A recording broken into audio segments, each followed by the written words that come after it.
Hello, welcome to another Tuesday evening of ACNH Fringe promo live streams coming to you from the unceded lands of the Kulin Nations. We would like to pay our respects to any Indigenous and First Nations people watching and their elders past and present.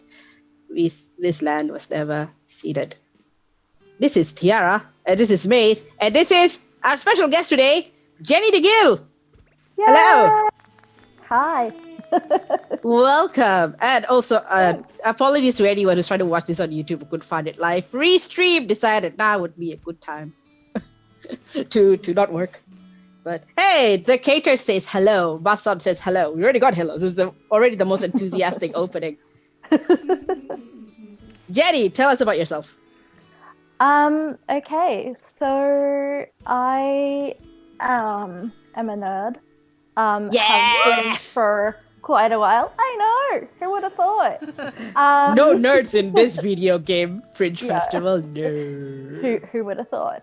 And I'm also a cosplayer, which I do as a hobby. And yeah, that's kind of like a very short and sweet about me. Yay! Yay! So you cosplays. I got prepared. Yes. And I got a bunch of costumes, so not if you can really see what I'm doing. That's to Tracy Wright from Ace Attorney, my other favorite video game. Amazing. Yeah. And we're gonna find the owner of this lost item.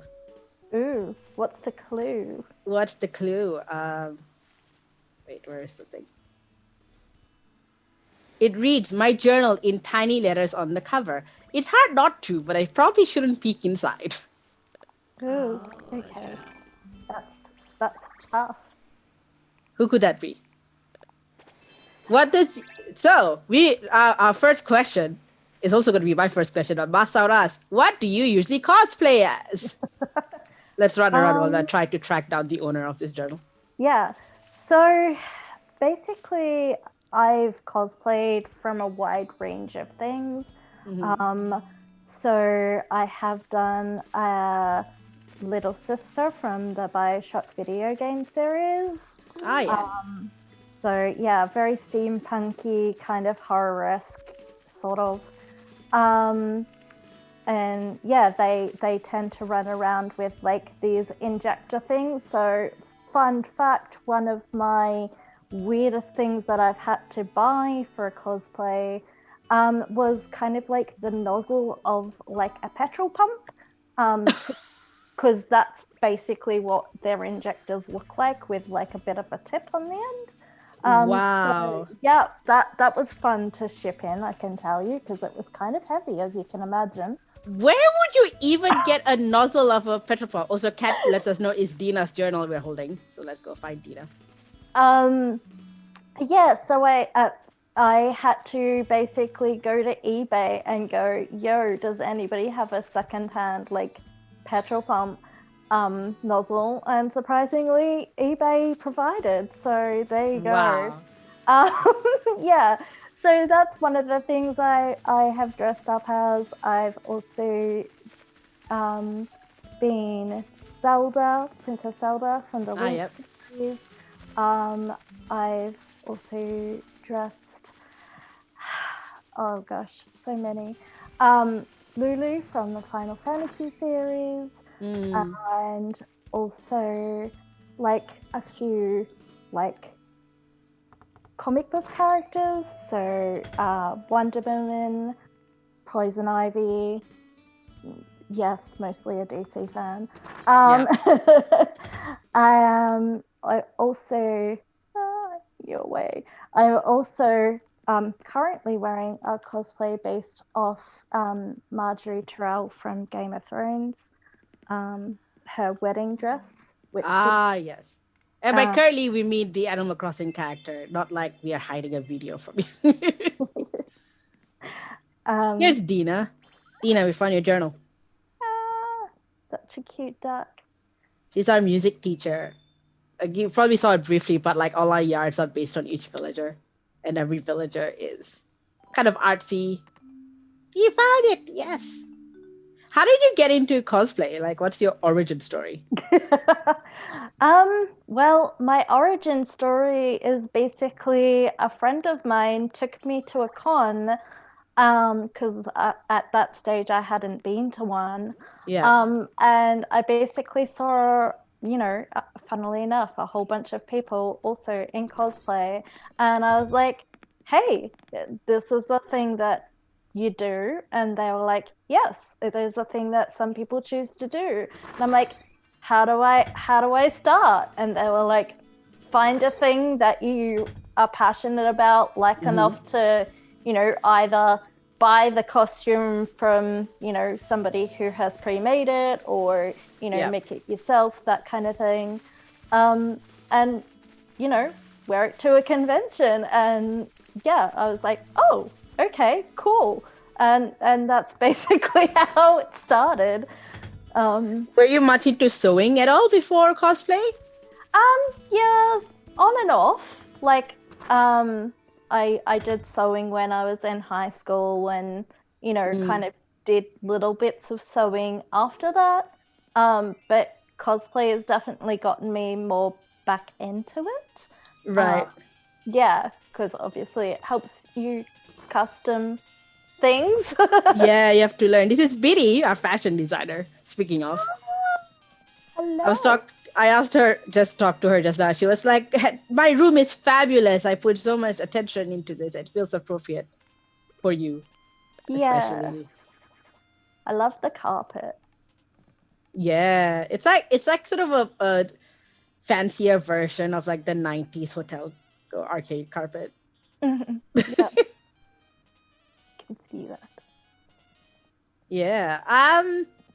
Did you like were you like a self-taught as a sewer? Did you learn sewing from somewhere? How did you get your skills? Because I have a bit of a story about my own, but I'll let you go first. Um, well, I mean, hand sewing was definitely sort of where I started. Yep. Um, because I didn't have a machine at home for a while, and then machines were learnt through high school. Um, and then I went back to hand sewing because, again, accessibility to a machine is a thing that Yep. didn't happen. But yeah, like I've managed to inherit a sewing machine. So that's good. I've got that if I decide that I want to use it. But for a lot of the things that I have kind of built upon, I've kind of used hand sewing just because I tend to like little details, and they're much easier to do if you hand sew. Wow. Hand sewing for me takes forever. Oh yeah, it does take time, but then like after you're done, you're kind of like, look what I accomplished. Something tangible and it looks cool. Yeah, like, yeah. Yeah, so when I first, well, learned is kind of a strong word to use in this context. When I was in high school in Malaysia, as part of like our living skills kind of class, we had a sewing bit. But this was when I was just started getting into feminist thought. And I was in a girls' school, and I was already kind of resentful of like traditional gender expectations, all of that. So I just flat out refused, and I gave my mom the sewing assignment, which in hindsight probably isn't the most feminist thing for me to have done. But I was just like, no, you will not. I refuse. So we had to sew like a tissue box cover. I was like, ah. And it wasn't until like over a decade later that I got an appreciation for like fashion and just like it's sewing things. But oh my god, it's hard. Like my vision is stronger than my skill. I feel that. I definitely do. Like the first costume, like I kind of experimented with a little bit of like costumey type stuff here and there, although a lot of, well, I say a lot, but one of my earlier cosplays was Rose Lalonde from Homestuck, but it was like a sari version of her. Mm-hmm. So I asked my parents to find a yellow sari for me to match her costume, and then like, made it kind of a desified version of her. And a few people, like if you don't really, it's based on like a throwaway line she says in the 50 billion pages of Homestuck, where it's like, something something. I'm wearing a sun sari. Like, you're not wearing a sari. That's just a dress. But then I made an actual sun sari version, and some people were like, I don't get the reference. And then when you explain it to them, they're like, that is so smart. That's so interesting. Like, I added the details there, like the little symbols and whatever, like drew the sun, the light symbol in henna. And she has a crystal ball, but I got a coconut. Mm-hmm. So that was fun. But then I made like a Darren Hayes cosplay, which nobody gets, but it's now become my Queer Lady Magician jacket. Everyone knows it as a jacket, as my jacket rather than his jacket. so yeah, tip to young feminists in training: sewing is not bad, and you will regret trying to push it away when you try to learn how to make your own outfits. Ma-san wants to know if you knit as well. No, so I have tried knitting, but I'm left-handed, and nearly everybody that I know that knits is right-handed, and it's really a thing that you need to learn from somebody who does something the same way as you. If that Is it makes very sense. different if you're left-handed? In terms of where your hands go in the holding of the needles, I think so, from my understanding. Or maybe I just fail at like following people's hands. But no, unfortunately I don't knit, but crocheting has been suggested to me. Oh yeah. And I'm yet to try that. So I'm kind of keen to try that out, just in terms of being able to, I guess, widen the scope of things that I can make. Right. Yeah. Any other like sewing adjacent skills or outfit creation skills you have or want to have? Oh, that's a long list. So for the first time, about 2 years ago, I tried my hand at using Warbler, which is kind of like a semi-plasticky based material that a lot of people use for armor pieces. Oh, okay. Yeah, and so I was trying to make the Wonder Woman like bracelets that she has. Mm. And I was suggested Warbler as a material to use for that. And I mean, yes, I guess if you know how to use it, but first time using it, I was like, oh no, I feel like I'm failing at how you're supposed to use this. Right. Yeah. Welcome to our artist cabin, by the way. Sorry, there's no sewing machine, but we No, can that's probably add okay. that on request. You want to come here and concentrate on your sewing instead of your novel. But yeah, so that's one I've tried so far. I wouldn't mind learning, I guess, more jewelry based stuff, because a lot of characters I like are based on historical fictional characters. Oh, yeah. Yeah, so there tends to be a thing about, crowns or other royalty related or adjacent items. Mm. So being able to work with metal would be cool, but obviously money is Oh, God. possibly a Yeah. side thing. So Do you yeah. find that it's expensive to make your own costumes? Because when I tried to make my Darren Hayes one, just like all the stuff. Oh, hell yes. Like if I was going to make from scratch, Yep. which I haven't done yet because I fail at following dress patterns. Yep.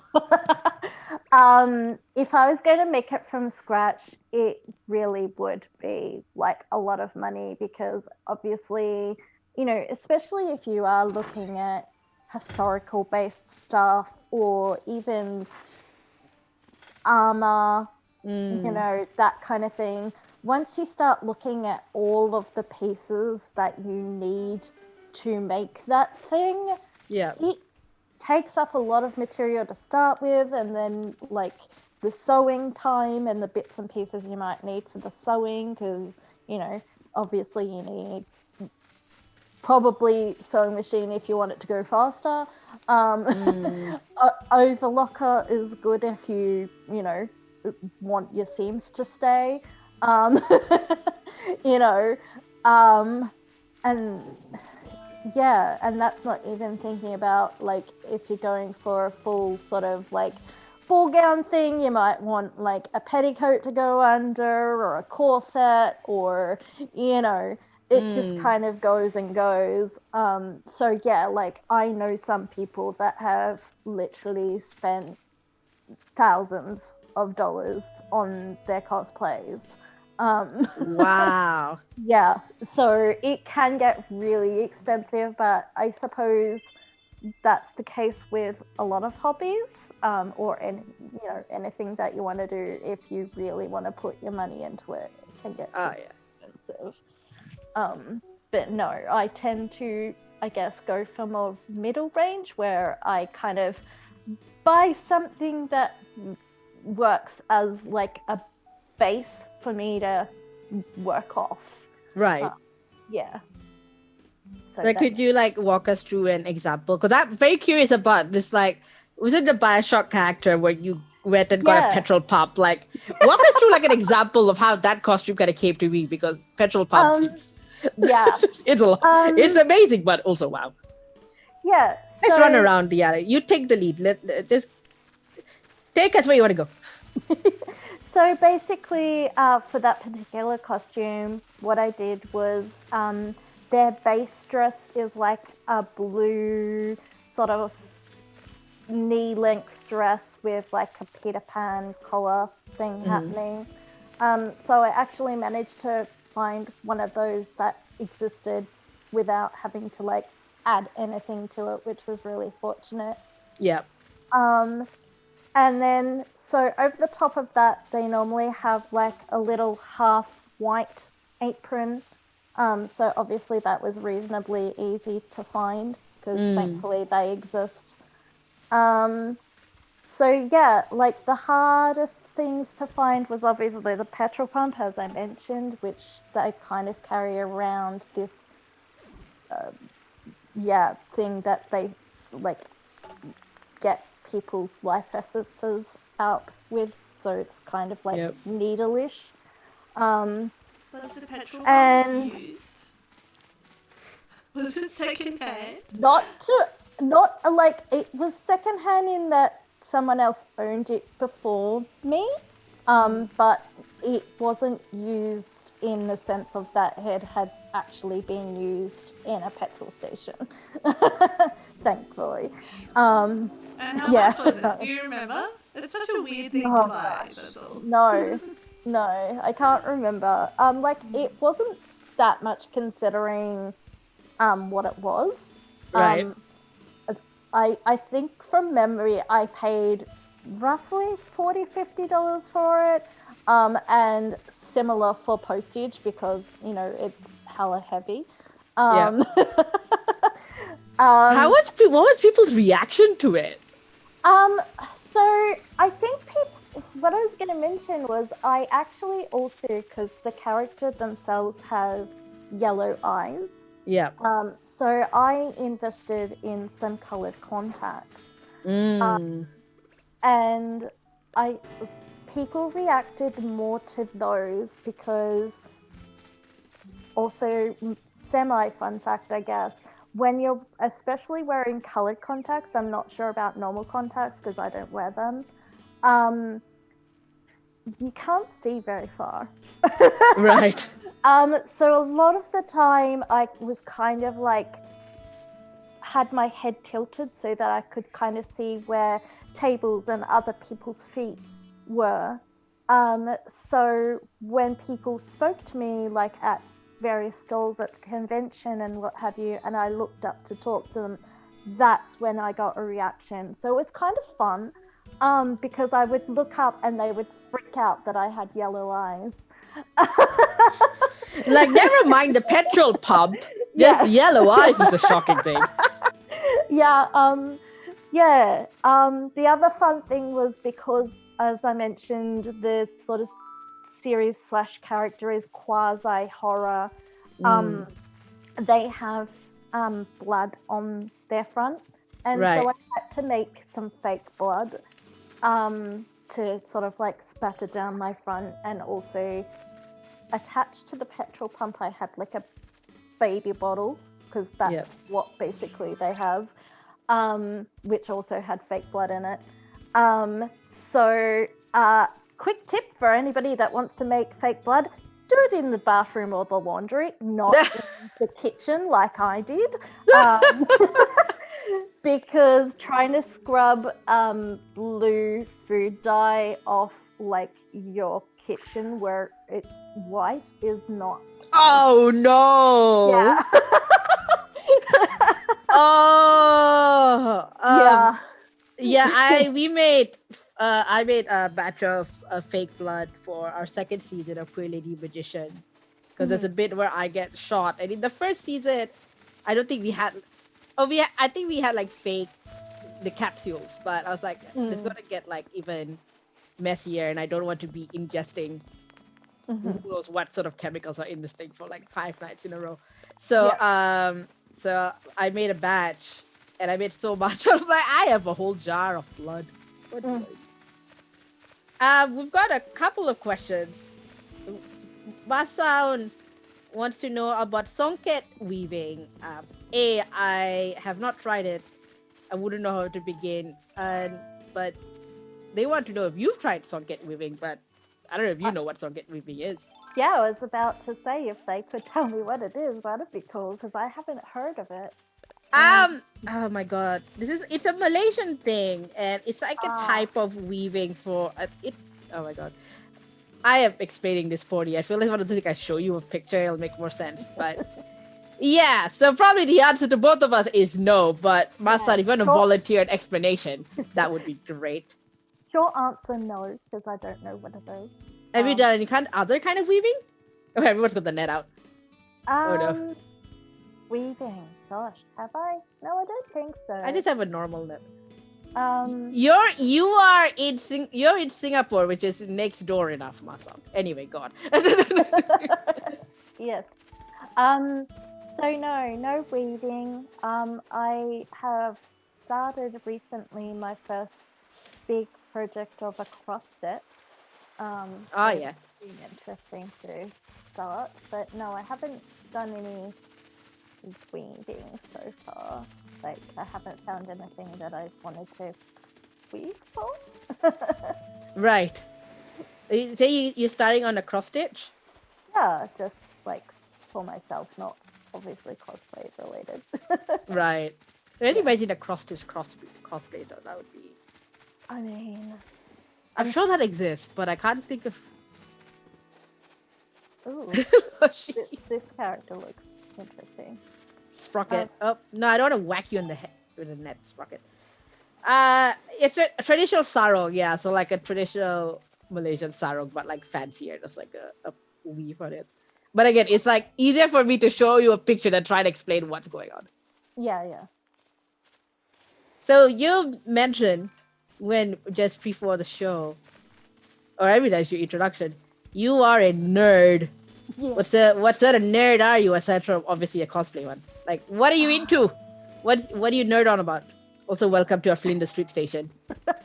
So as I sort of kind of mentioned in passing, I watch a lot of shows that are sort of historical dramas, I guess you would phrase them as, or historically based dramas to be a bit more accurate. Yep. Because I really like the level of detail that a lot of them strive to. and especially if the historical events are within living history, then they go even further to kind of make sure every minute detail that they possibly can is as accurate as possible. And I find that quite interesting and kind of cool. Also into comics, as I said, mostly DC, because that's, you know, what I kind of got introduced to. Like, yes, obviously Marvel got a look in, but yeah, I've found DC a bit more my thing, I guess. Oh, yeah. Yeah, and then beyond that, anything that kind of piques my interest. Like, I think my thing with the Bioshock was because it kind of like tapped a little bit into historical stuff, and yeah, like a lot of fantasy stuff too. Yeah. Yeah. With like the historical fiction, you're talking earlier about accuracy, but do you ever get frustrated fact checker mode where something's like, that's not how it happened? Yes, there are certainly some things that I kind of get a little bit fact checky about. But I think that's something that happens if it's something that you're super passionate about. Like, my dad used to watch movies that like were set in the world wars, and you know, he'd be like, oh, they didn't have those planes then, because he was a plane buff, or that car didn't exist back then, because also he was into cars. So, you know, I feel more about that with not necessarily vehicles as much, because I'm not that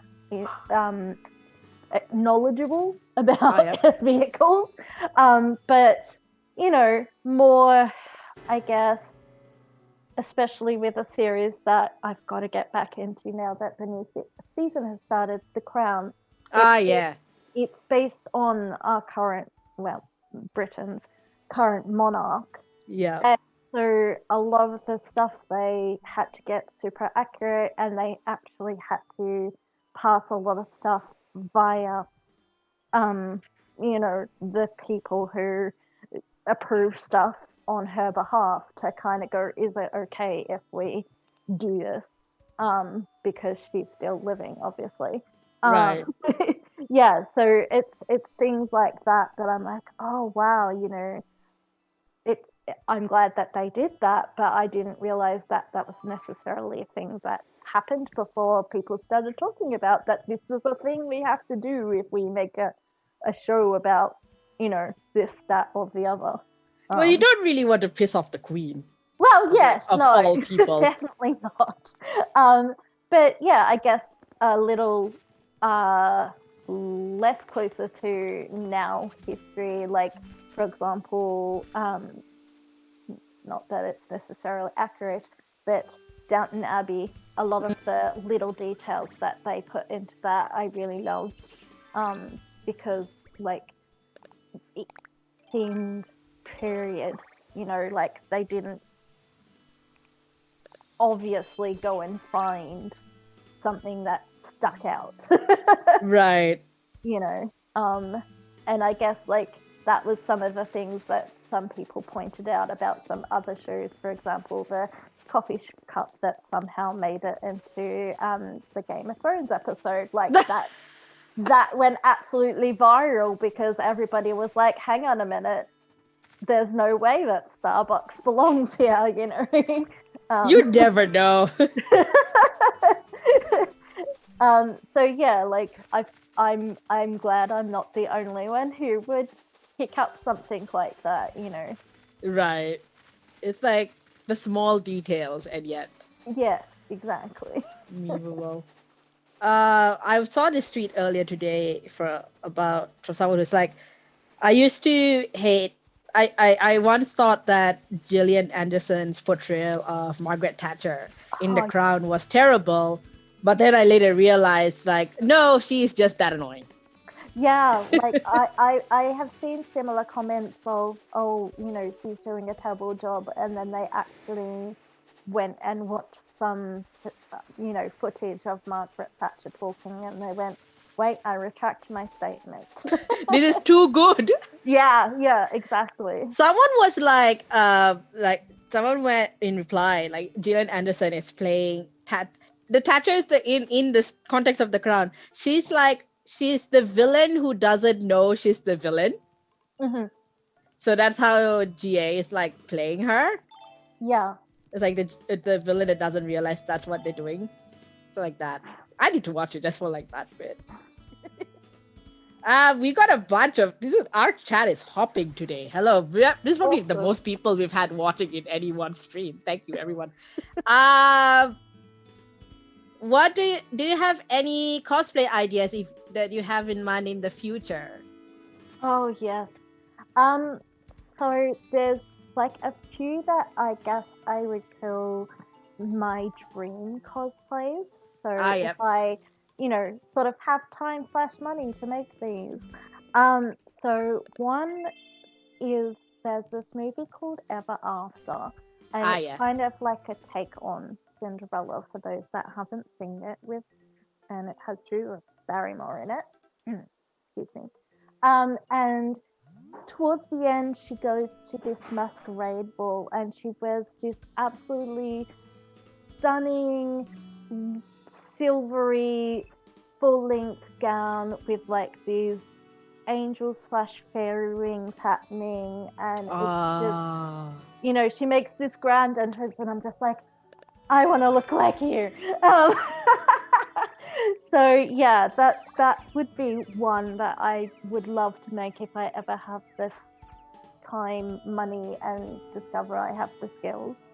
Right. And yeah, like funnily enough, another one that I have is Victoria from the series Victoria, which is funnily enough about Queen Victoria. Did you do a show where it's like every famous Victoria? Like you have Queen Victoria, you have Posh Spice. Mean, I'd probably Victor Victoria makes a cameo in there somewhere. Victoria, the state we live in right now. Oh, can you imagine? Yeah, so obviously there's quite a couple of episodes where she's wearing I guess what was her coronation gown / what she wore for her official portrait TM. Yeah. And yeah, it's like a very nice regal white gown with like the Victoria's Cross, I assume, on it, and things like that. So something like that would be cool to try to find. But yeah, magic show. hang on, where's my yay? There. Tip your busker. Hang on, you mentioned I want to bring you to somewhere, so follow me. But go on. Yeah. So I guess they're sort of the pipe dream ones. Ones that are slightly more realistic / likely to happen. Mm-hmm. I'm super into the DC Bombshell, which is a series of the DC characters, but all of their outfits are based off like 1920s through to 1950s actual clothing. Yeah. So, for example, Wonder Woman, her outfit is very much based off the "we can do it," you know, power. Right. Yeah. Sort of outfit. We had like our guests last week, Sunanda and Sam. They did a show. They're doing actually a show called Yes We Can for Melbourne Fringe, and their promo picture was based on the Rosie the Riveter "You Can Do It." Yeah. And so we dressed up as them as well. Yeah. So Wonder Woman is based off Rosie the Riveter. Well, there you go. Yeah. Yeah, like, so I would kind of like to do probably Wet Canary. Because hers is kind of like the 1940s songstress is what it's kind of yeah. of. So yeah, I feel that's definitely achievable and a bit more affordable in terms of the things that I'd need to make that cosplay happen. Right. Yeah. So you mentioned a coffee cup earlier. So we've got like this kind of lore building with this room with every guest. Mm-hmm. But I want to know, what do you think this room is? Oh gosh. So I had two thoughts about this because I kind of watched a bit of the stream that you did the other day. So you just got to kind of get an idea of what happened. Yep. So I have two thoughts. Yep. One of my thoughts was this is a very postmodern minimalist art project. You're not wrong. And the other thought I had was because, this is the Melbourne Fringe, perhaps it was homage to coffee, which Melbourne has at their heart. You have gotten the closest so far. Oh, okay, cool. But let me just tell you what other people have come up with. Somebody said it was a crypt. Mm-hmm. It was a crypt. Another guest suggested it was like, oh, Leah mentioned it from Slumwalk Melbourne, thought it was like a tribute to the coffee demons. Right. So, we had this like, oh, this is the crypt for the coffee demon. This is indeed a tribute to Melbourne coffee. This is the flat white room. Yeah. Okay. But Crypt of the Coffee Demon is more fun. Yeah, I get that. I might steal that as an answer this is what happens when you don't have enough caffeine. The coffee demon shows up.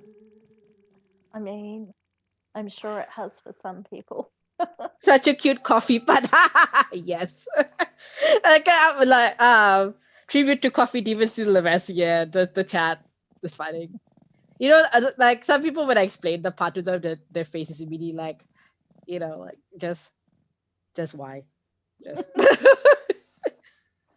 I mean, the correct answer is, well, why not? Well, why not? Yes,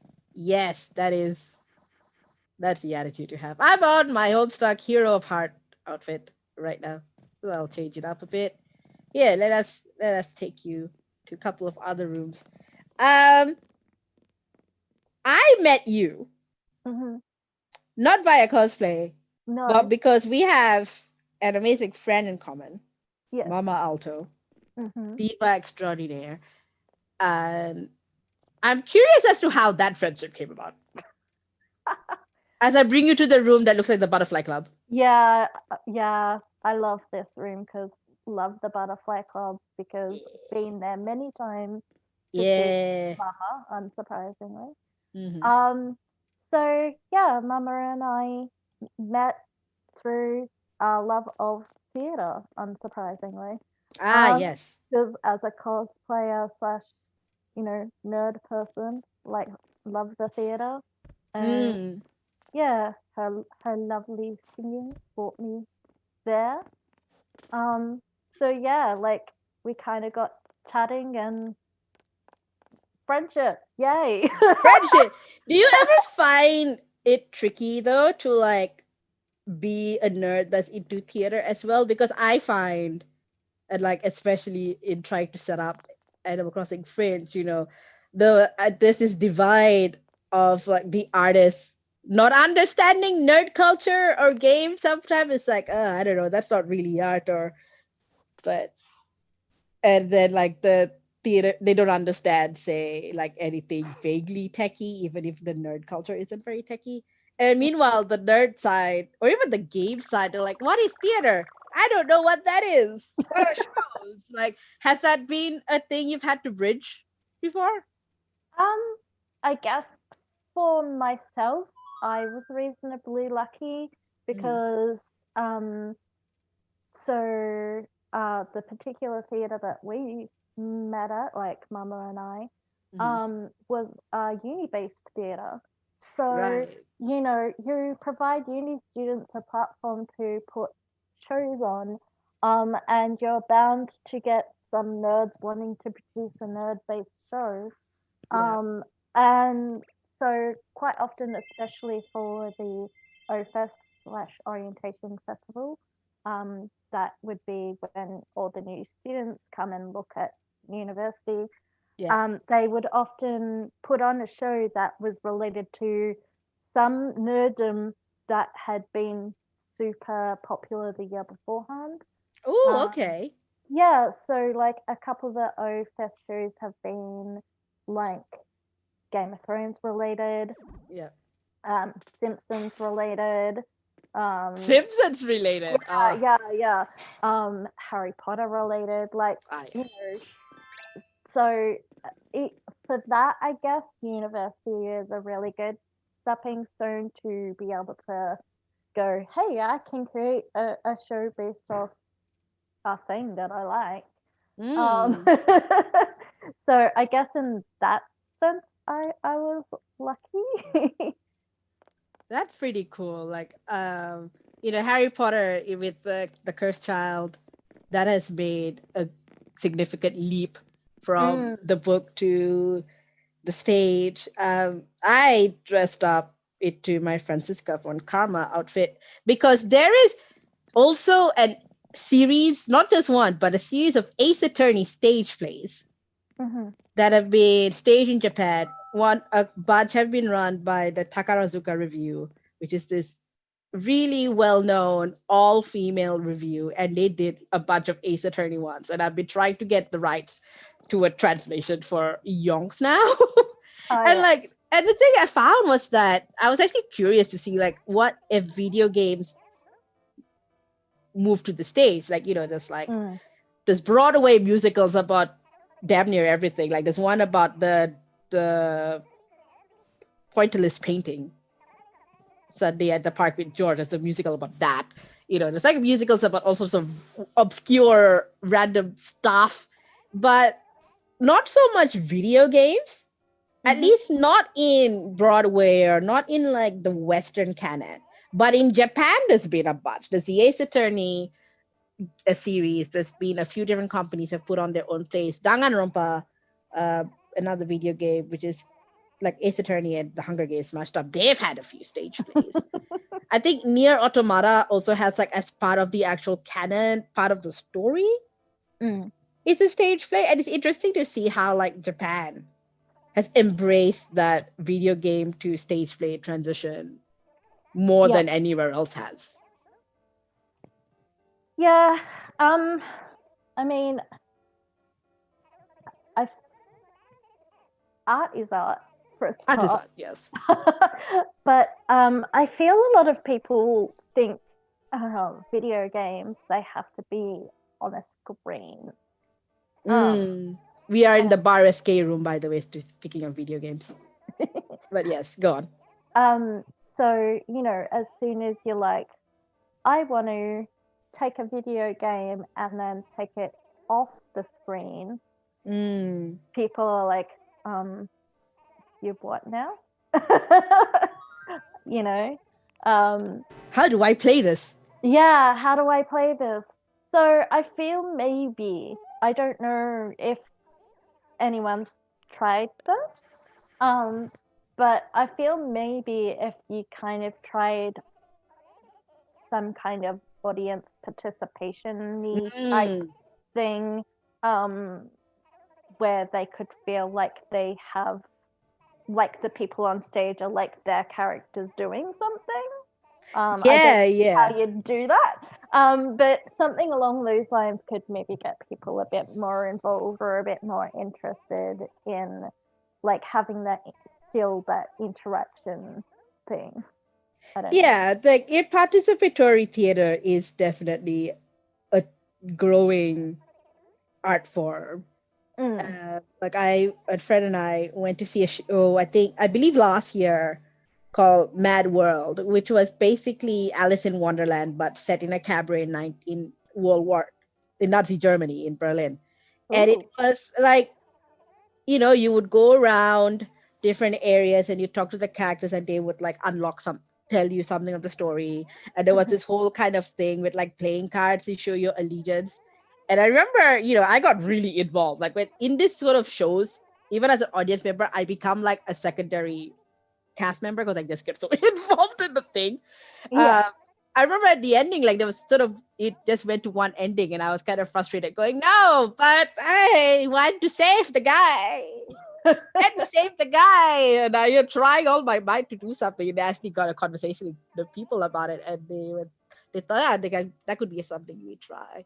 But yeah, it's like it's a thing people are doing, but the crossover with the games world has been less than I thought, which is kind of a shame because I feel like, as you said, there's like a lot of potential for that.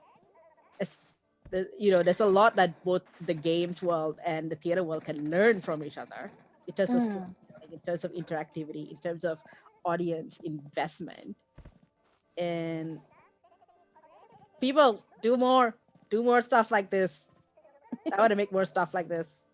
I also like maybe there might be the mild thing of like some game based stuff comes and goes in waves and people want to get things out there ASAP, so there might be, I don't know, licensing slash is it okay for me to use your game for this purpose sort of thing. I don't know, I haven't looked into it.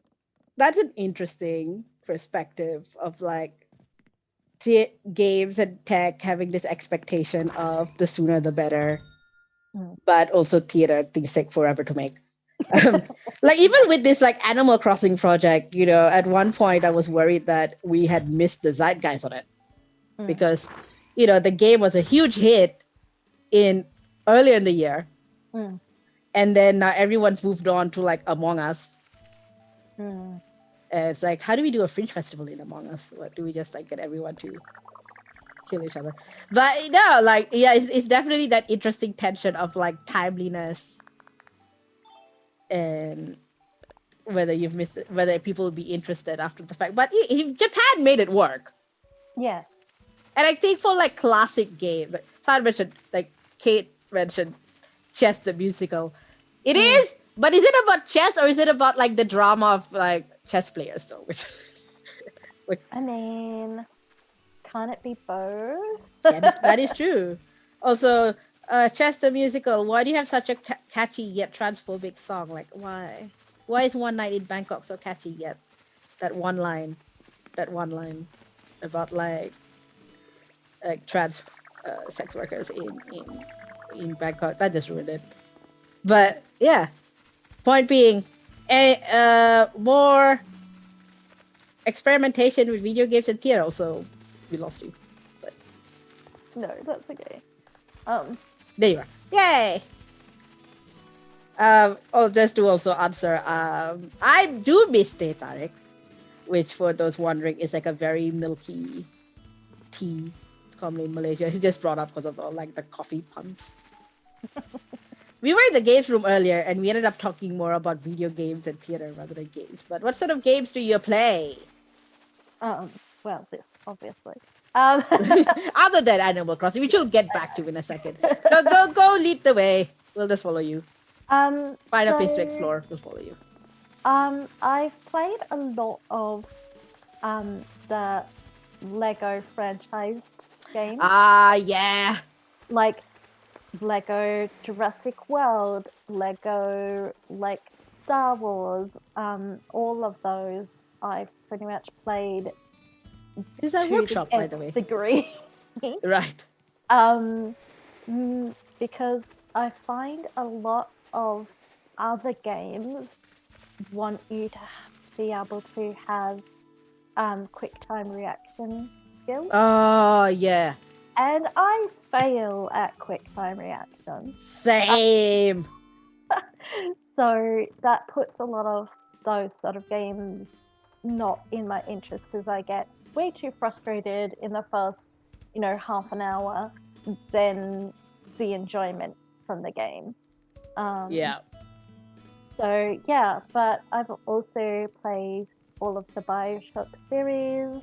I have played, oh goodness, a lot of Batman related games. Have you played Lego Batman?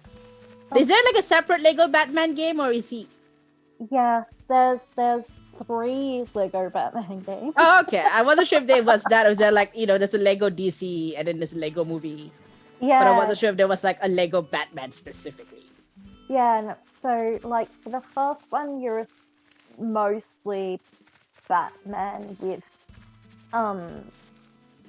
variations on Batman. So like if you get scuba gear and all this sort of thing to go through different terrain. But then in the second and third one, you do have options to play, for example, early on. Obviously, other characters come up later. Yeah. But you also have the option to play as Robin, and then some of the villains also you get to play as them. Right. So yeah.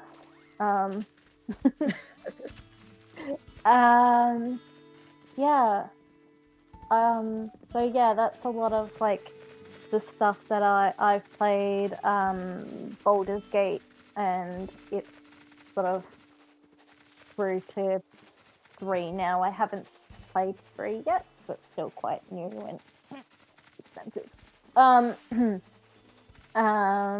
But yeah, like I like a lot of the sort of cutesy, easy to play games. There's a costume game. Oh, I'm trying to think of what it's called. It's a Steam game I have. Costume Quest. Costume. Oh yes. Yeah. Oh, I love that game. So yeah, I found that really, really cute and fun to play. So yeah, they're the kind of games that I tend to go towards, ones that are semi easy to play. Right. Here, come follow me. We've been on this side. Let's go to the other side. Yeah, Costume Quest is great. Have you played much Animal Crossing before, or is New Horizons your first one? No, so I sort of poked my nose in at Pocket Camp. Oh yeah. But then I got too annoyed because it took too long for anything to happen in Pocket Camp. Right. Yeah, it's all fetch quest after fetch quest. So New Horizons is definitely the first full-fledged game that I've invested anything past 5 minutes on. Right. What kept you going? Let's go look at Melba, which is here for obvious reasons. But yes. So what kept me going? Well, fun thing, I discovered it during our first lockdown. Yes. That same. So what kept me going was it was a game that I could play either with myself or my friends, who obviously I wasn't seeing at the time. Yeah. So, we could kind of play a game together, chill out, chat with each other, visit each other's houses legally, i.e. online. Yeah. And it helped me quite a lot because I'm normally a super social person. And so not being able to see people IRL was sucks. So being able to see people through digitally helped a lot. Being able to go, hey, I'll come over to your house today, and do you want XYZ? Or, hey, I'm looking for such and such. Do you have it / the recipe for it? Yeah. So I can make it depending on what the item was. So yes, it was definitely a timing thing, a lot, but also because it's a super cute game. It's super like casual in that if I kind of forget to go to my island for a couple of days, it's not going to, die. Right. It's not like your villagers miss you, but it's not like, oh well, everything is ruined. Yeah. You lose the game. I know that there are some games out there that if you don't sort of put a lot of time into it / days, whatever, it kind of goes, oh, well, I'm going to do a thing to make it harder for you to come back. I'm like, Yeah. But why? Uh, Yeah, so I kind of like that. And, obviously the semi-related thing of it being casual is you can come and go and, do a little bit or do a lot. You don't have to invest a lot of time all at once. You can kind of invest a lot of time over time, if that makes sense. yeah. It's interesting to see. Hello, welcome to Benjamin's art school with me as your art teacher. But I remember because I also got introduced to this via the first lockdown. Like he also played a bit of Pocket Camp, and I got stuck in quarantine. Played New Leaf, bought a DS, got a friend, played New Leaf to try and stave off the thing, and then after quarantine, first thing I bought was the Switch and Animal Crossing. And yeah, I'm like you. I'm also super social, missed people, and this game was so useful in getting us keeping that connections Yeah. with everyone. And now we have a whole Fringe festival associated with it, and that was really because I wanted to see I wanted to celebrate, the potential that Animal Crossing has given us to connect with people and talk to people even from home and get creative and all of that. Speaking of which, you've got a cosplay on right now. Do you also like get up to cosplay stuff on your island? Well, I mean, sort of. I have invested a lot of bells in various costumes from Yep. the Abel's store. You mentioned you so, brought some with you. yeah, I may have a few in my pocket. And I mean, this is one. This is like the medieval dress, and I'm wearing like the summer solstice crown. Mm-hmm. And then this is going to be hard. Hang on, just give me a moment. I'm going to take that off, and then I'm going to pick this up. Oh no! It's just blushing. Hey, I'll cover you. Drop it. I have to make more room in my pocket. Hang on. Drop. And then pick you up. And then pick you on. And then set up. So, ooh, that's so cute. This I got because it reminds me a lot of Sailor Moon. Yeah. Yeah. So yeah, I've got a couple of items that I kind of pair with that to make it look more Sailor Moon-y. Like I've got a pair of purple boots and like a little purple hair clip bow. Yep. And just little things like that I've picked up over time. That's really cute. Yeah. Have you made your own custom designs, or do you kind of work with what the Able shop gives you? I mean, as far as cosplay / costumes go, I haven't made any of my own. But I have made some of my own designs based on things that mean a lot to me. Okay. Yeah, so the two designs that I have made are based on the bi flag. Yep. and the other one is based on the Terrell family sigil. So yeah, so I'm queer, bi, so that's why I made the bi design, because I super wanted to have like bi stuff to celebrate me. Yeah. And then the Terrell sigil is from Game of Thrones. It's what Marjorie Terrell comes from. That's her family. She's like one of my favorite characters, played by the lovely Natalie Dormer. So yeah, I was like, I like that family and decided to use that family sigil as my island's flag. So, Oh wow. Yeah. That's pretty cool.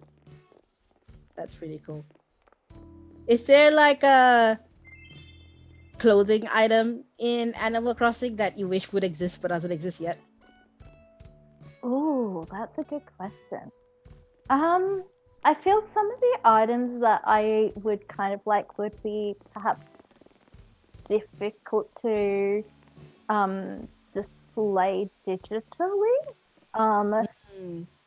So This is like Alien Research Center. that's cool. I do love the UFO.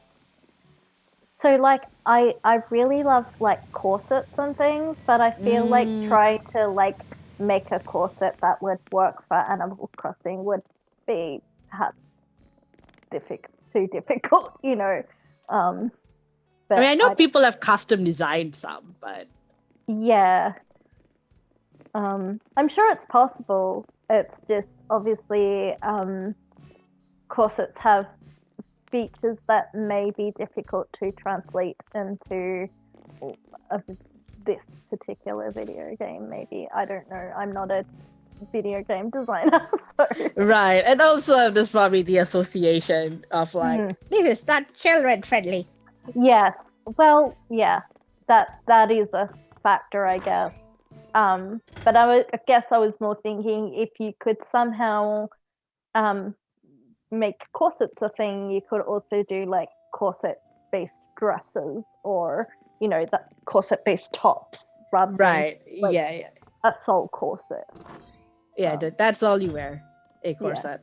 Yeah. I mean, that you can't go in there, secret. Welcome to the dressing room. From common rooms to the dressing room. Because when you were like changing, I realized, oh, we could do it here. And I realized, and then realized in a split second later, you can't really put things down. yeah, okay. So it's like, well, that offer would have been like redundant, but this is the dressing room or spare rooms tribute to Melbourne Fringe. Would you like want to make your own studio at home? Like, you know, we have the workshop and we have this. Yeah. I think I speak for anybody that has made either multiple cosplayers, multiple costumes, multiple anything, that having your own craft room / craft area would be ideal. Just for, especially if you can make your own from scratch. Obviously having the space to put a mannequin up, for example, that you could then drape things on to kind of make things happen, would be just like so much better than going, I'm somehow doing this like on my lounge room floor, or you know. Yeah. So yeah, I would definitely love to, in the ideal world, have like a separate craft room. I've actually, funnily enough, made one in my Animal Crossing house. Yeah.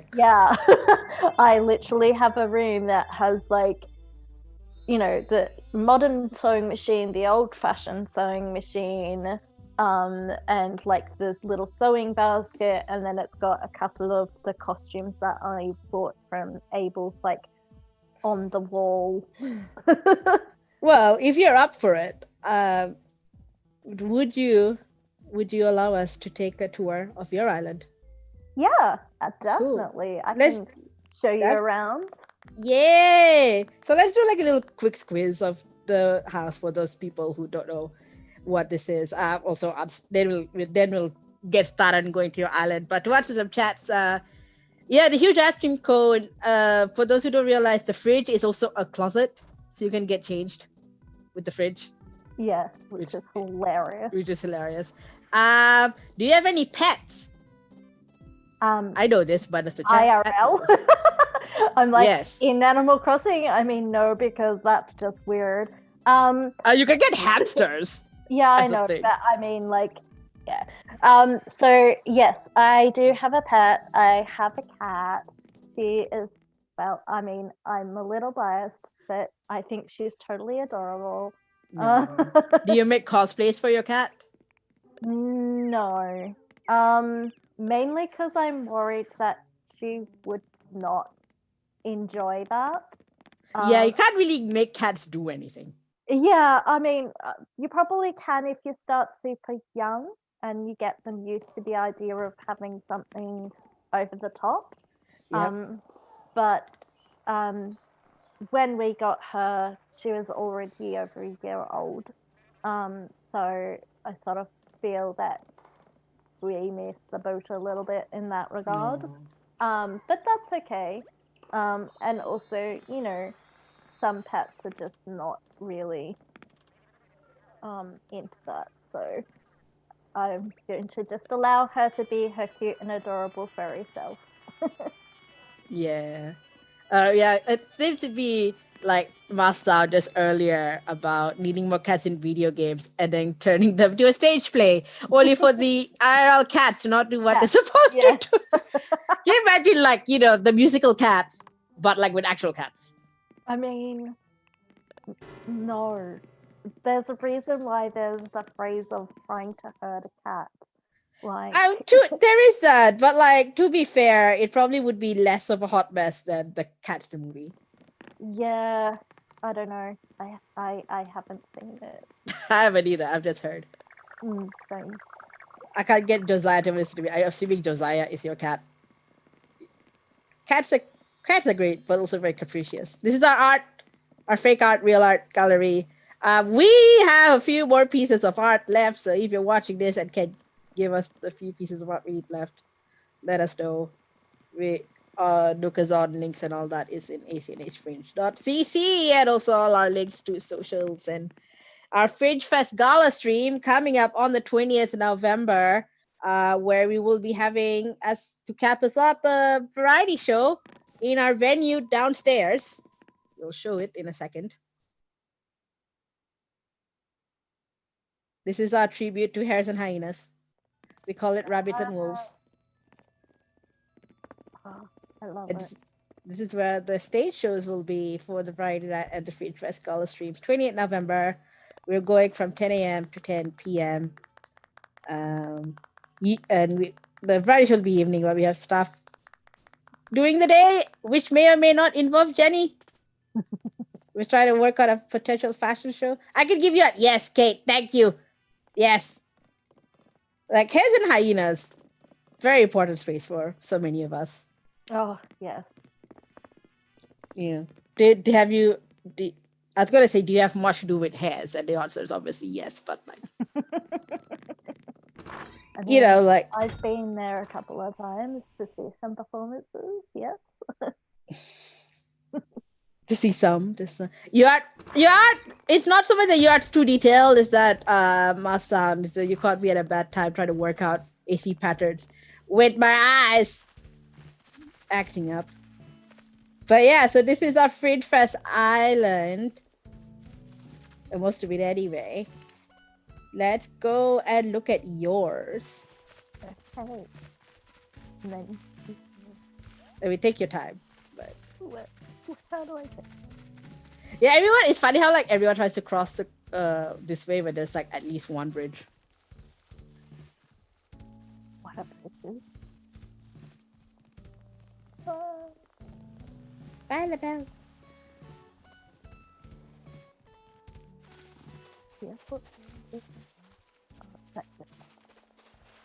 I try to work out how to get to the airport. It's always the thing. How do I get to the airport?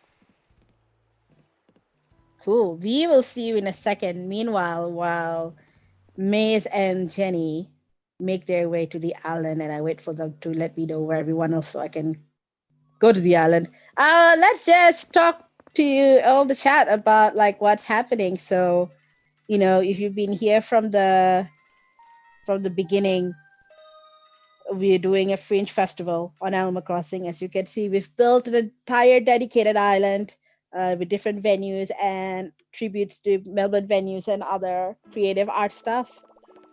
Jenny is our guest tonight. We've had live streams Tuesdays and Saturdays, and then this Saturday we have Emma Michelle also joining us in the morning, and then in the evening we might do some dream address hunting, but it's also bug off, so we might do something with that as well.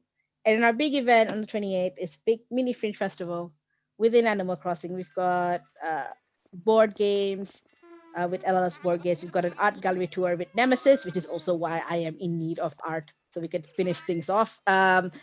We have, you know, the variety show has like improv and comedy and theater. We've got a cabaret show in the daytime. We've got storytelling. We've got all sorts of stuff happening. It's the first Fringe Festival in Animal Crossing. Well, it's the first Fringe Festival to involve Animal Crossing in it. Get your tickets now. It's choose your price. All proceeds go to the artist. You can come in and out anytime you want. You can get tickets from Melbourne Fringe viewed via the digital platform or Twitch. And if you want to be involved, especially during the daytime, we could still use some sort of content, whether it's pre-recorded with short videos about your island or your favorite Animal Crossing thing, or if you want to, you know, perform, do something creative. We have a climate change discussion as part of it while we're diving, so you can even do that. For that and more information, head on over to acnhfringe.cc. Everything you want to know is there. And yeah, we're Anders from different. I know you're Malaysian, but since you live overseas, yeah, I'll answer the chat while we wait. Do you call it roti canai or roti prata? Yeah, May is actually correct because those are like two different things. Like paratha is like a very specific type of bread. Like it's oilier and flakier, and I guess roti canai is kind of similar, but it's not the same. I say this as Bangladeshi, Chala Bangladeshis, they would probably get annoyed if I said they were the same. There is a difference. There is a difference.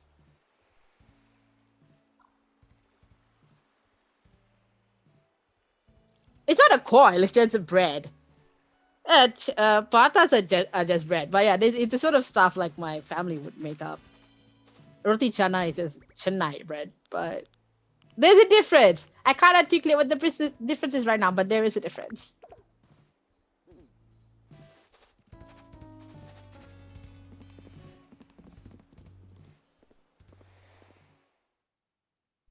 It's flaky. It's very flaky. But it's not coiled. It's like a flatbread, but a flaky flatbread. While I'm waiting for Jenny to send us her dodo code, I'm just getting changed into a new costume. And I'm trying to figure out what accessories go well with this person. So there you go. Today would have been a good day for us to figure out how to get pictures on as well, so we can like, here's who we're cosplaying. Here's a comparison. Let's see if anyone will guess. We'll be able to figure out my costume when I return. In Singapore context, prata chanai. See, I feel like roti canai is like a whole dish.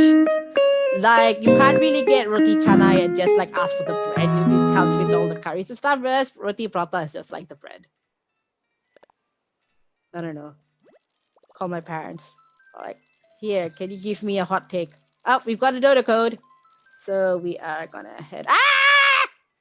And the reason I'm screaming is because, sorry, it's out of context, but a scorpion has showed up on my island. Oh no. I'm sorry for the screaming. A scorpion has showed up and I freaked out. Like, really? Really? Now a scorpion wants to come and say hello? Rude. Maybe someone's like watching this out of context. Go, why is someone screaming this Kiara? Okay, I'm fine. Insofar as nothing happened to me IRL, I am just startled by scorpions.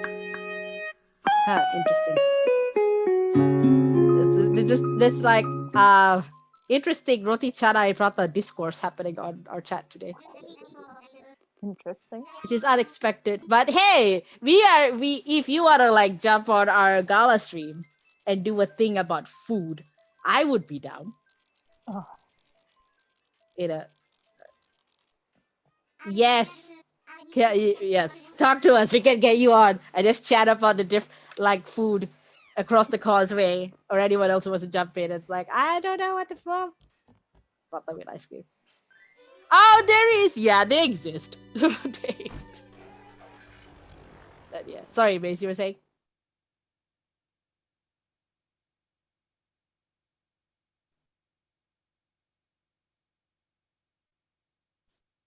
So Nonya is a very specific subculture, coming from descendants of Chinese people that intermarried with the Malays. And so like their descendants are Nonyas, part of the Nonya culture. And then so a lot of food comes from that. So it's kind of like a hybrid of like Chinese and Malay food. Kind of like if Malay food was less Muslim. But like with the kabayas, for example, that is a very Nonya outfit. But earlier this year on Twitter, there was this whole drama about gentrified Nonya food. Like this fancy restaurant was like, oh, we're gonna do fancy, expensive Nonya food, and like the people in Singapore and Malaysia debating about whether that's gentrification or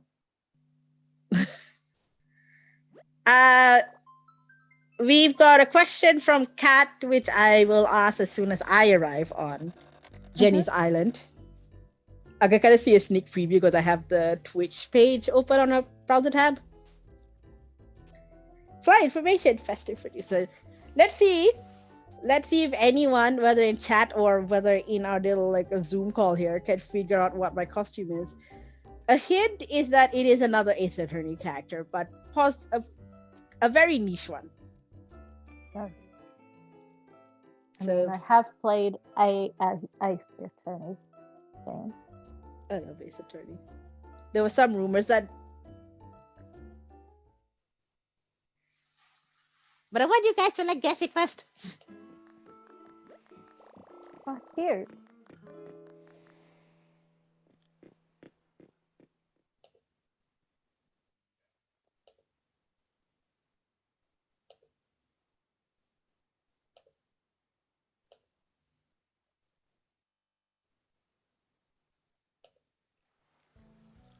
Oh, damn! Wait, Kate, do you know who I am? Does someone? Does the chat know? Kate, do you know? Let's see if Kate gives us an answer. In anticipation. Do I miss one day? Oh, this is like, Masa, just come onto our Gala stream and do a chat about food. Let's do this in the Gala stream because yes. Oh no, I don't know game, but you know, thank you. My hat is wrong, but oh, oh my god, I had changed and then I X'd out and I get my hat is wrong, but my address is correct though. Kate, I'm waiting for you to answer before I reveal. But in the meantime, let's go wander around the island. This is Jenni's island. Hi, welcome to my island. Yay! So this is yes, get a tour. I can totally do a guided tour. So this is like my museum area. Yeah. I decided to put these two arches here in a specific order because my brain is very interesting.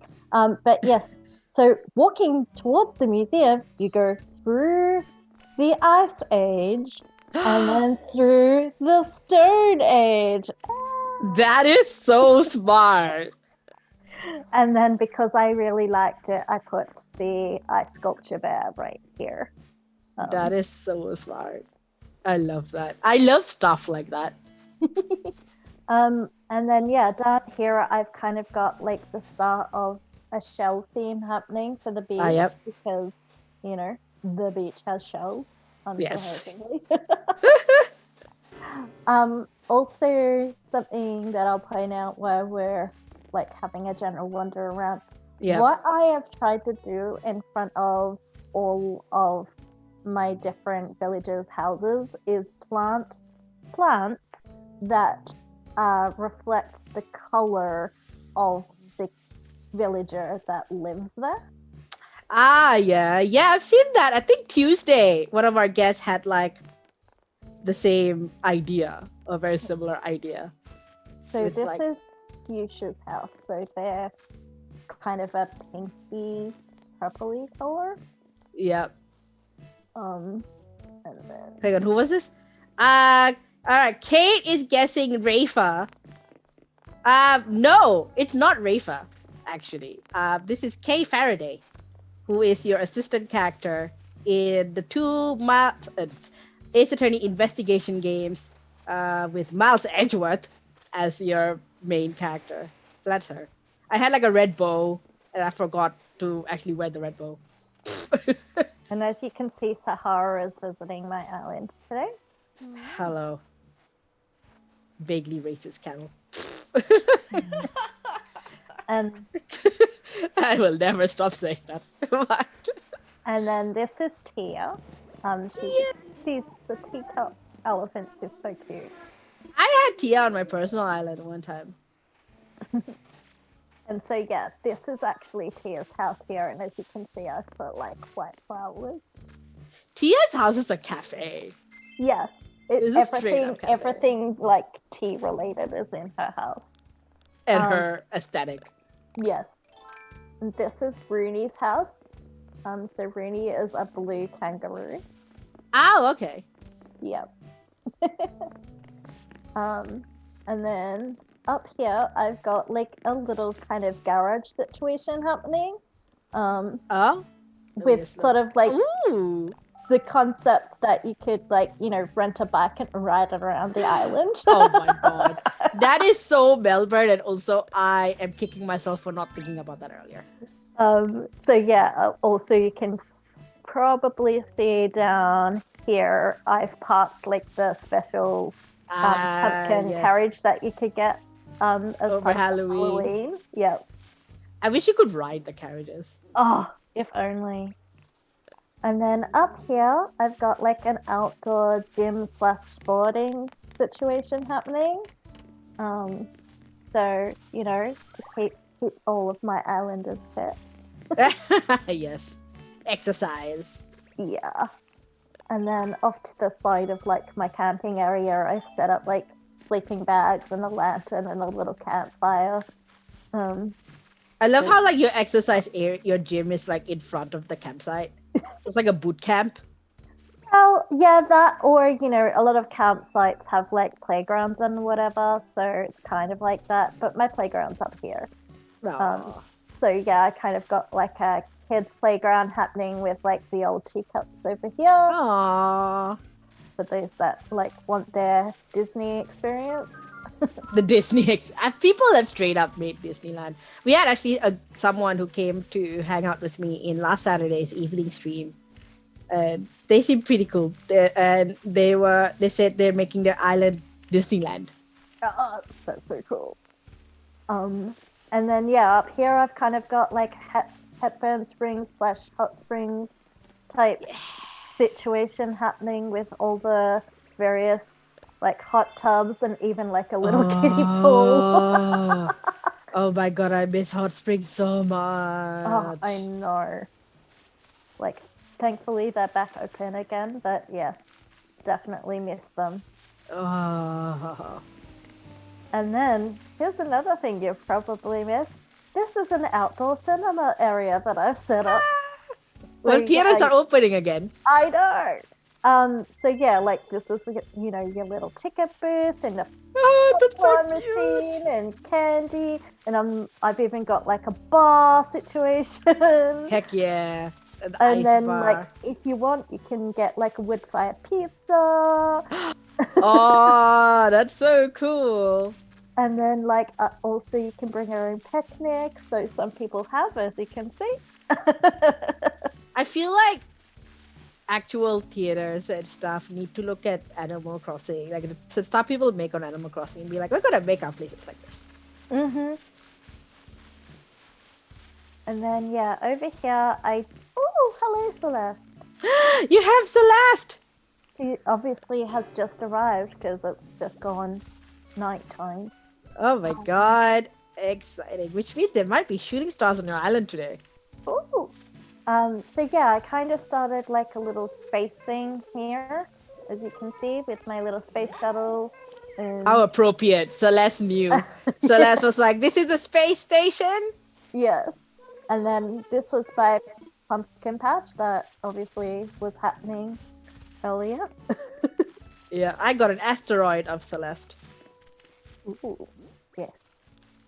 And then over here, I participated in that special wedding thing that Yeah. for June, so I kind of put like a little ceremony area up here with a few of the wedding items that you could get.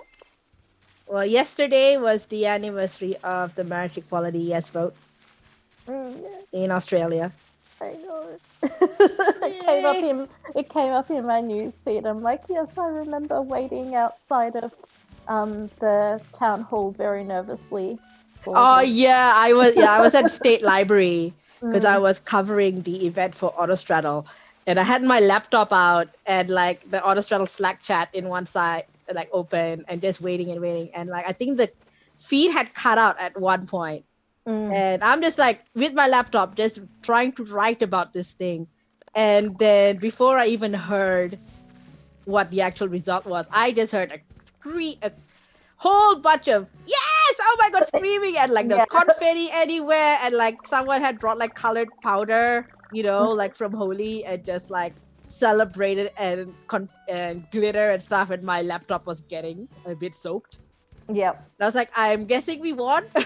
Yes, I'm you guessing, did. but like I didn't even hear like, oh, X number of people said yes. I literally Just found heard out screaming. because of Yeah. everyone bursting into applause at that second. Yeah. It was epic.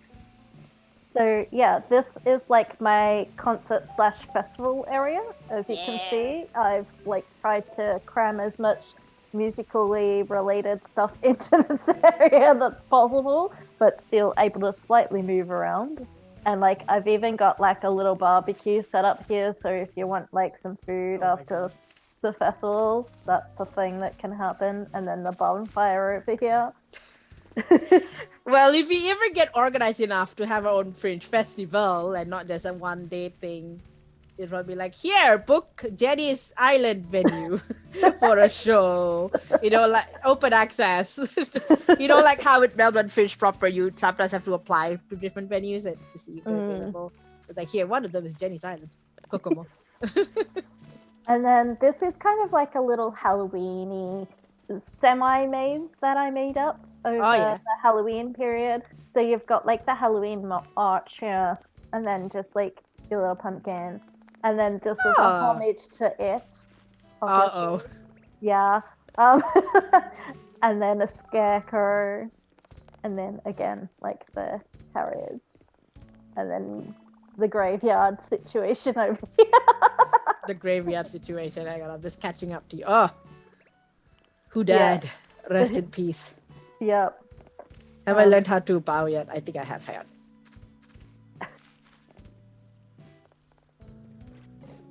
Aww. Pay respects. And then down here you collect candy and have a Halloween feast. Yeah. F's in chat. Yep. F's in chat. I was literally just thinking that also. So yeah, and then if you come up this way, I'll take you over here. This is so cool. I remember going to your island like ages ago because I stayed at your house for overnight for complicated personal reasons. But oh look, all your villages are out about. This is so cool to see. And yeah, so this is the sort of Tyrell sigil I was talking about here on the flag. Obviously it's a little difficult to replicate digitally, but I did my best. Yeah. And then over here, I've got like my work bench situation. A bomb just flew away. Oh well, I'll catch it another time. It's fine. And then yeah, if you come back this way, I will show you around my yard and in my house. Yeah, we get to see your studio. Oh, look at that! It's little like camping. Yeah, so I put that pit. there as a sort of campaign. You know, you can have s'mores type situation. S'mores. Yeah. Oh. And then over this side, I've got like a little, you know, picnic table situation happening. And then I've got like my pipe organ. And then because I'm a nerd, I actually begged a friend of mine to give me this specific telephone box so it could be my TARDIS. Oh my god. I saw that, I was like, immediately, that has to be a Doctor Who thing. Yes, of course it is. And then, yeah, I've got all of my garden to kind of be like a gothy feel to match my house. Yeah. Which also has the gothy tones, as you can see, with the purple and black. And the pirates. And the skull door plate, yes. Yeah. So, yes. I mean, the Halloween must have been perfect for you then. Oh, I loved it. Seriously, I think October has been, like, since I first started, October's been the first sort of full month that I've played almost every single day. Oh, wow. Try to collect all of the Halloween things. All of the pumpkins. Yeah. You do have a pet. Who's in there? Good bird. Oh, yes, I suppose that is a pet. I just didn't think of that when I was asked it. So this is basically sort of vintagey lounge area.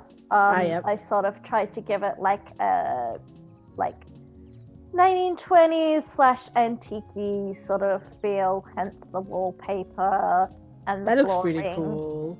And like the old-fashioned like globe and telephone over here.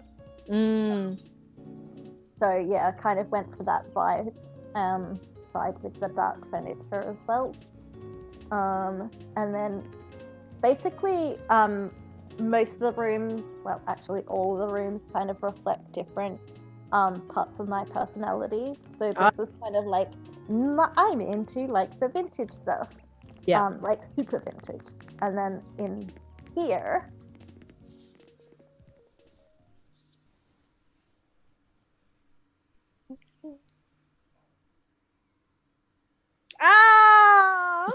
yeah, welcome. Look another giant ice cream.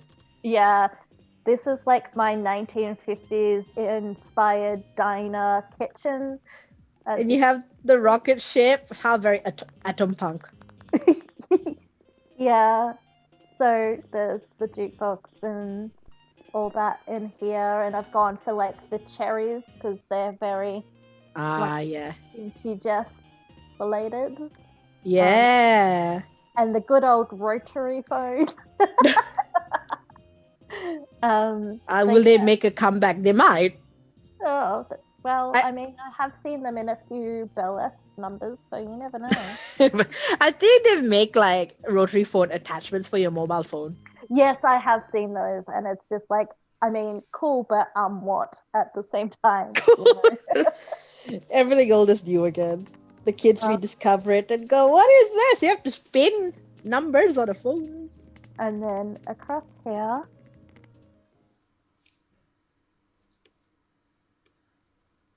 I've kind of... Oh, wait. Oh, yeah, the loading screens. Yeah. Ooh. So, yeah, I've kind of gone for green sort of day spa-ish almost Just vibe sort of washing up. in here. So as you notice, there's lots of green toned things in here. If I could have a green toilet, that'd be awesome, but I don't think it exists. All right, I've brushed off that. Grab myself off. Yep, there you go. That's very cool. Are you much of a nature person? I love nature. Like, Mm.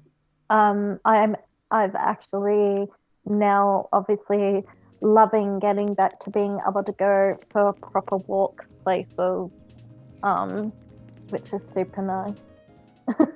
Where do you like to go for walks in? I super love the Dandenongs.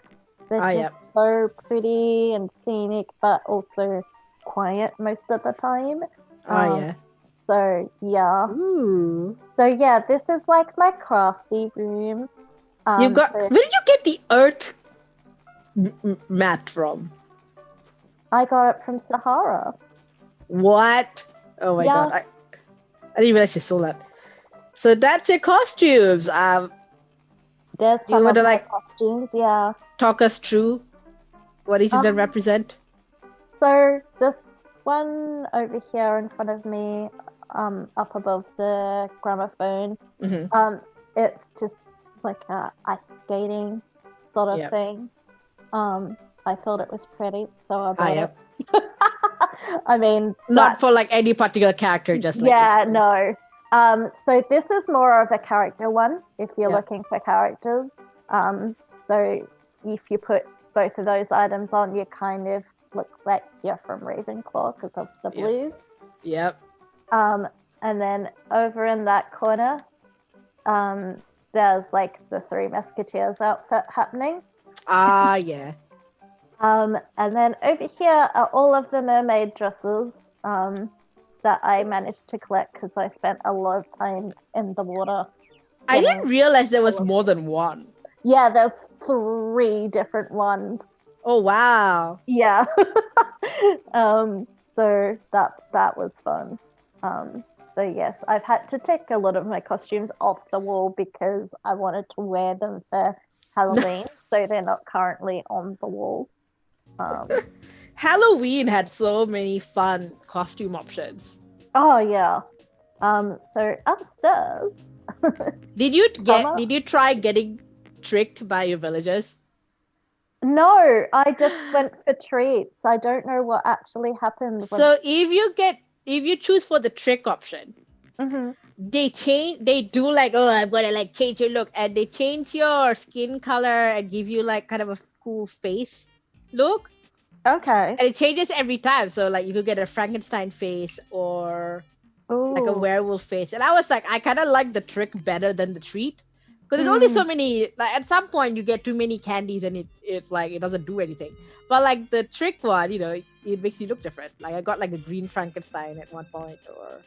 Cool. Well, I guess I was aiming for the treats because I wanted a lot of the Halloween DIY and costumes that were only available on Halloween.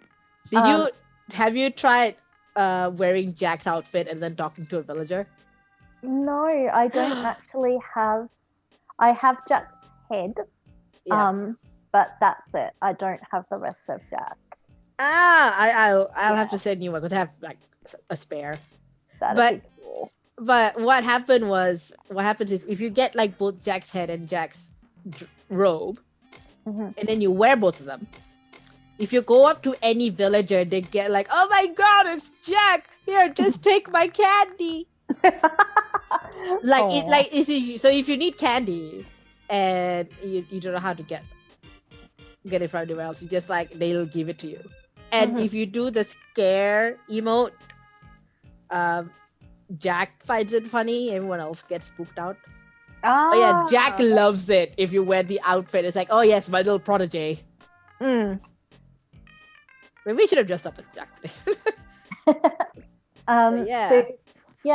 This is kind of like I've changed around I love them with Jack and portrait. The floor. Yeah. But this is kind of like my goth bedroom. Oh my god. So yeah, like everything here is like dark and spooky, including that Jack little portrait I've got up there, which I'm super happy that I got given. What is a star chart? So I think it's meant to be like, if you look up into the sky at nighttime where the stars, constellations are. Like, yeah. So I think that something like that actually exists in real life, and they've but like, where did you get it from? Oh, it was just an item in the shop. Like instead of it just being like, I think there's like ABC ones and whatever that you can get. Yeah. Yeah. So the star chart just popped up. So yeah, I grabbed that. Oh wow. And then obviously the space mobile as well. That's so cool. Space goth. Yeah, well, I mean, stars are cool. Space goth is not an aesthetic I see very often, and that should change. That's what you did. Besides Kiki, because she's my favorite.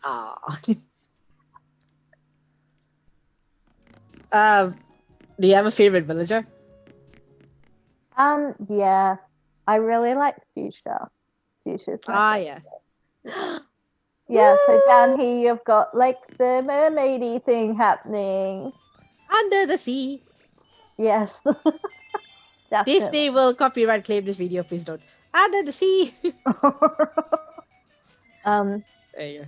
But yes, also obviously the pastel kind of vibe as well. Yeah. There's a few posters that I managed to get that got like the pastel. Oh yeah, because they have like the special Sanrio ones. Yeah. So yeah, that's my lovely house. That is so cool. I like the science lab kit that's in the middle of your house in the mermaid room. Yeah, well, I wanted to keep it, and I didn't know where else to put it, so it just kind of ended up down here. I kind of love the idea though. That's like a mermaid, but also a mermaid scientist. I mean, why not? Why not? You know, Ariel is like, I'm not gonna take Ursula's deal. I'm gonna like make my own legs. Yeah. Get into bioengineering. Exactly. Someone please write that. There's a video game called To Be or Not to Be, which is like choose your own adventure of Hamlet. Oh, okay. Right. And it's really fun. And like one of the routes you could go is Ophelia invents air conditioning. Okay. It's just like at some point, like instead of Ophelia, I don't know what she does in the original, but instead of hiding, she like decides, you know what, I'm gonna figure out why this house is cold. Or something wrong with the heating, and then invent air conditioning, and ta-da. And if you follow, like they do indicate like which choices you can pick to follow the original plot of Hamlet. Mm-hmm. But every time you do that, the narrator gets salty with you about like, why would you pick something? It's such a weird thing to do. Like, that's interesting. So yeah, To Be or Not to Be, by I think Ryan North's the name of the person who made it. But yeah, look it up. And like they unlock once you unlock different routes, like Ophelia invents air conditioning, you get like different art from different webcomic artists around the world.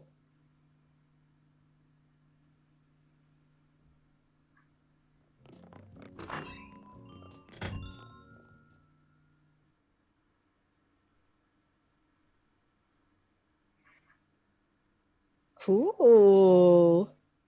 Do you have any other plans for your island?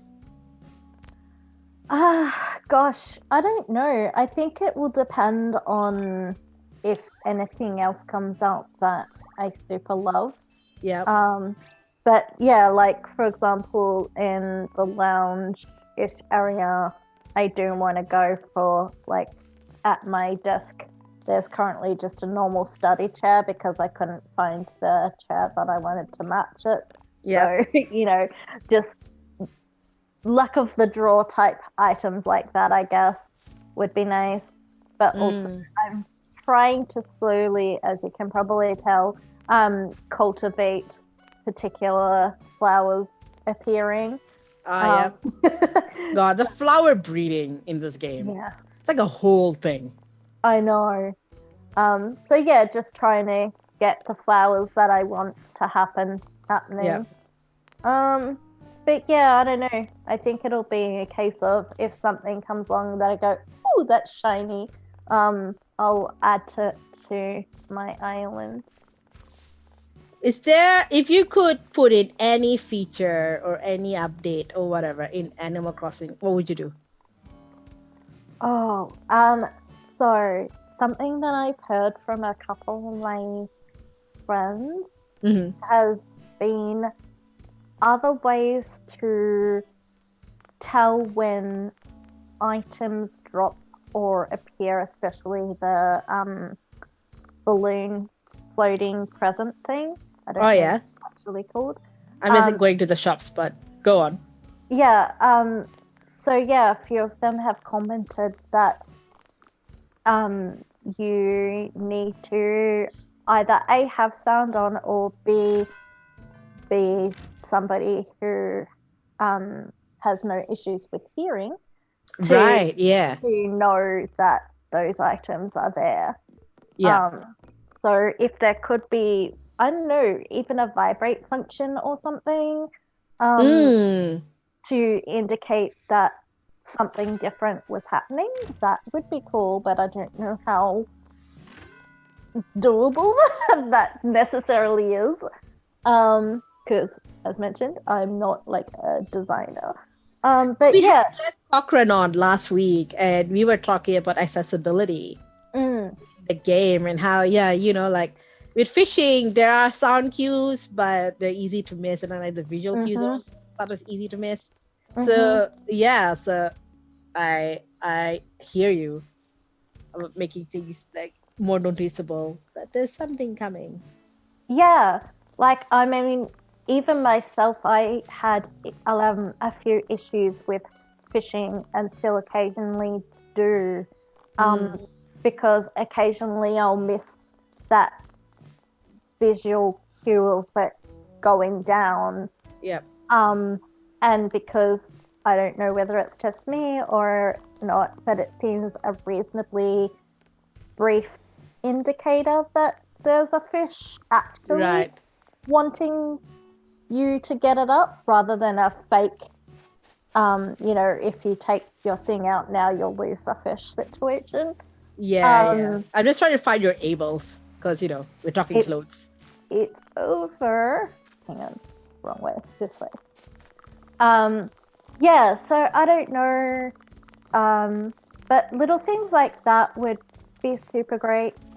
Because as I mentioned, somebody who does not have quick reflexes, I find some of the fishing things difficult, especially when you get like a fishing tournament and you've only got 3 minutes or whatever to try and get as many fish as possible.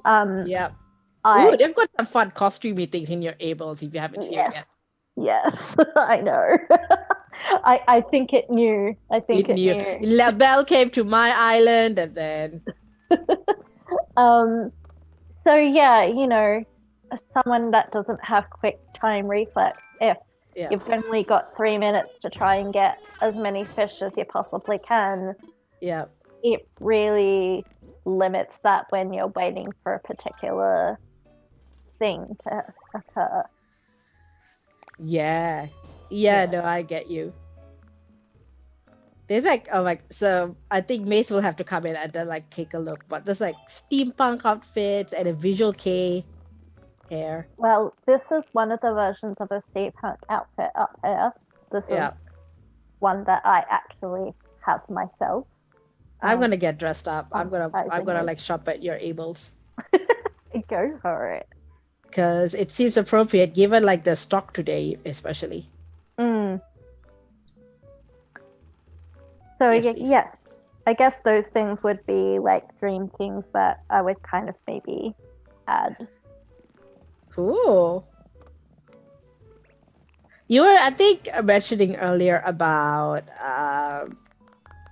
the holiday updates. You seem to really really be involved in them. Get all the items.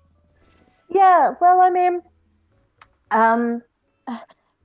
little fact about me. I am like a collection person. Oh yeah. So if I discover that there's a collection happening, I'm Yeah. like, I need to get all of the collection, complete it. Yeah.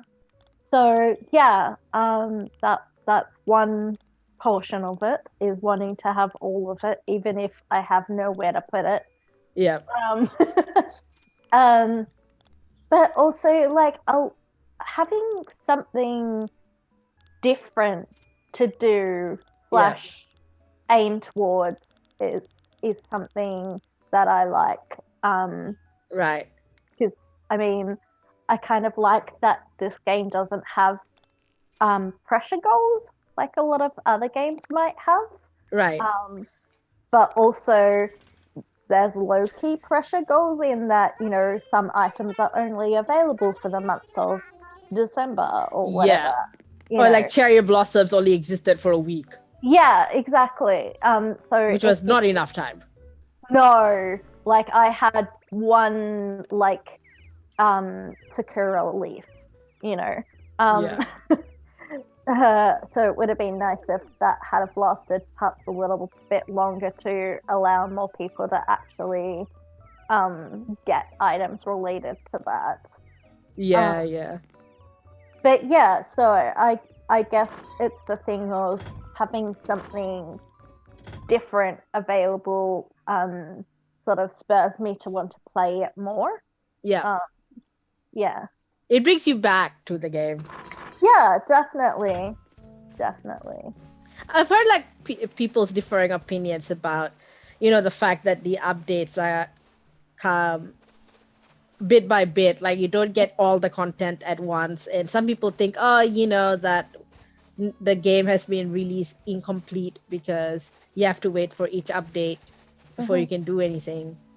They should have already had the Halloween thing from the get-go. Whereas other people say like, oh, that's to deter. Oh my god, that's to deter time travel. Or not deter time travels, but more like people who time travel, they don't get spoiled. Yeah. And it helps like build longevity of the game as well, because you're like, oh, there is something to come back to. Also, I just watched Shooting Stars. Where do you sit on that? Like, do you think the regular updates are good, or would you prefer they just kind of come out all at once? For me personally, I like the regular update. Yep. But I think that's because if I got through everything at the start, I probably would have felt really overwhelmed of the choices. Yeah. I mean, as it was with what was available when I started, I was still like, oh my gosh, what do I actually want to buy for my house? I don't know. Where do I start? How do I want my island to look? Where do I want to put things? So I think having everything all at once would have perhaps been too overwhelming. Yeah. And also, like, I feel if you got everything from the start, like you kind of experience everything and then go, oh, okay, I'm done with this game. I'm going to put it down now, and you wouldn't get any further enjoyment out of it.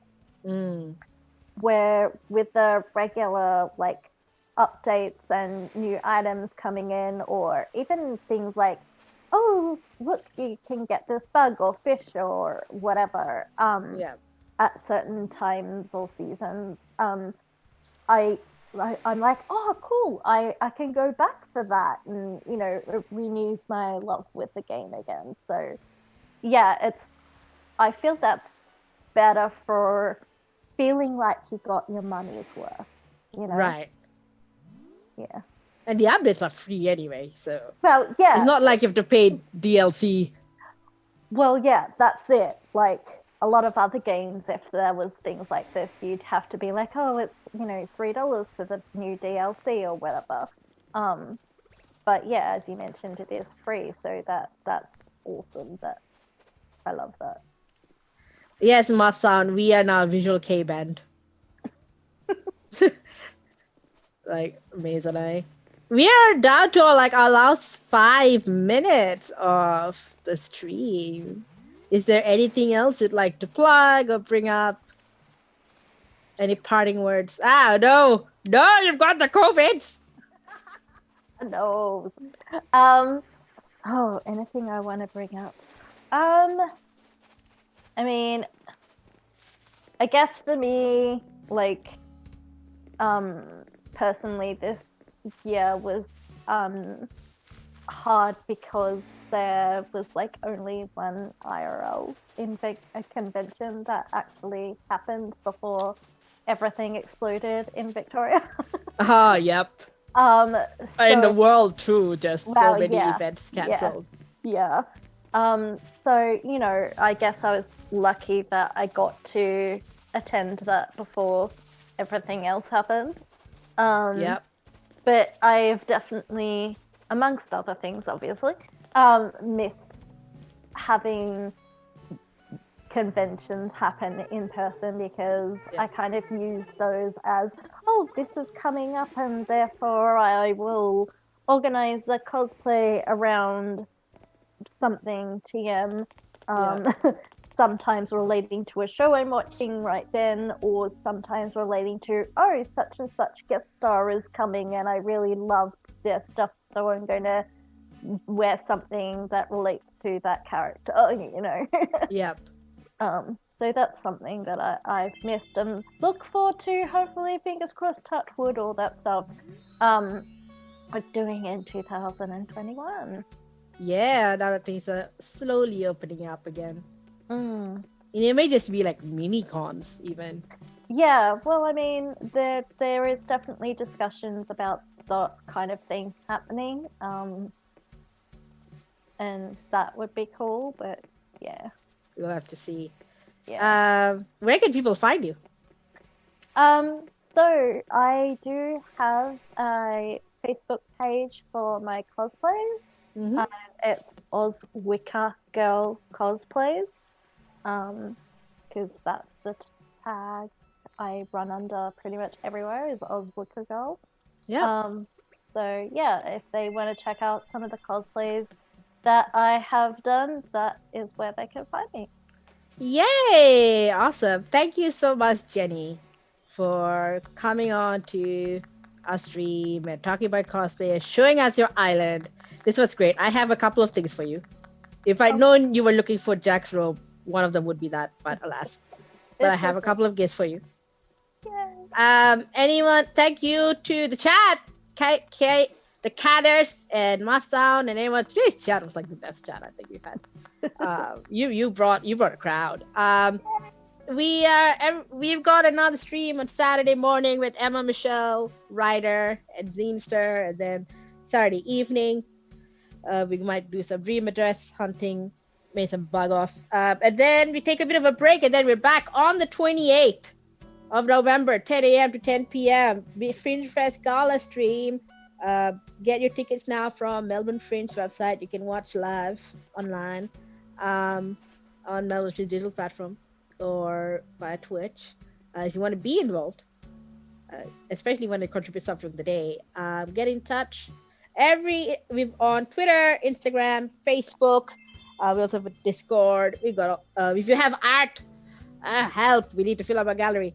Everything you need, every bit information you want, you can get it at acnhfringe.cc. Thank you for joining. Sign up to a newsletter as well if you want more updates. Thank you for joining us. Thank you again to Jenni and to Maze. I hope you like the gifts I gave you. Yeah, and we will catch you next time. Bye, everyone. Have a good evening.